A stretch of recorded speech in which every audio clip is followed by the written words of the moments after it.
نو هر پیغمبر په خپل امت کې ډومبه مسلمان وي ډومبه منونکي وي او نبی علیه الصلاۃ والسلام په ټول عالم کې چې کوم دی ډومبه منونکي دي نبی علیہ السلام په خپل امت کې ډومبه منونکي دي او دغه رنګ په ټول عالم کې نبی علیه الصلاۃ والسلام ډومبه منونکي دي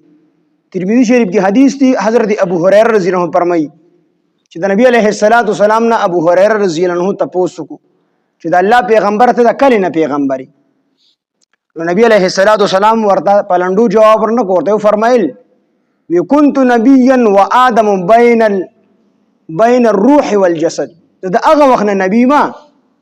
چې کله حضرت آدم علیه السلام د روح او د جسد په منځ کې یعنی الله پاک لا روح نو اچول زد هغه وخت نه چې کوم دی نبی بل حدیث کې دی نبی علیه السلام فرمایي چې كنت نبيا وآدم بين الماء والطين زد هغه وخت نه نبی ما چې حضرت آدم علیه السلام د خټي او د اوبو په منځ کې یعنی د خوراو د اوبو لا نوی ملو شوی زه د هغه وخت نه نبی یم او الله جل جلاله د زمکه او د اسمانونو د پیدایش نه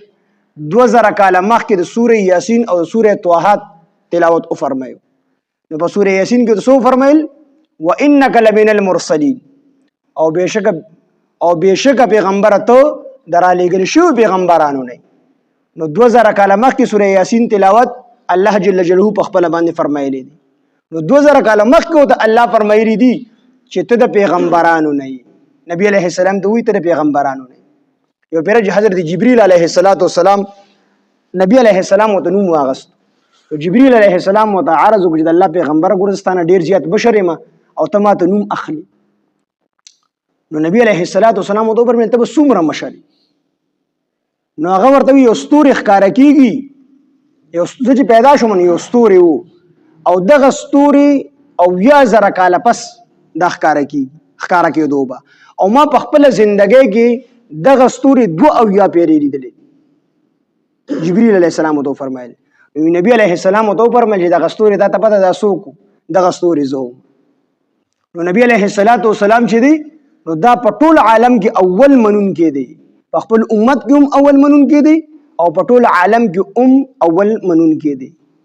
لیکن د نبی علیہ السلام جسمانی تور راتګ دنیا ته در ټول انبیاء علیهم السلام نو ورستو دی دیو جی نبی علیہ السلام فرمایي وانا خاتم النبیین لا نبی بعدی زه د ټول پیغمبرانو چې کوم دی خاتم یم په ما باندې د نبوت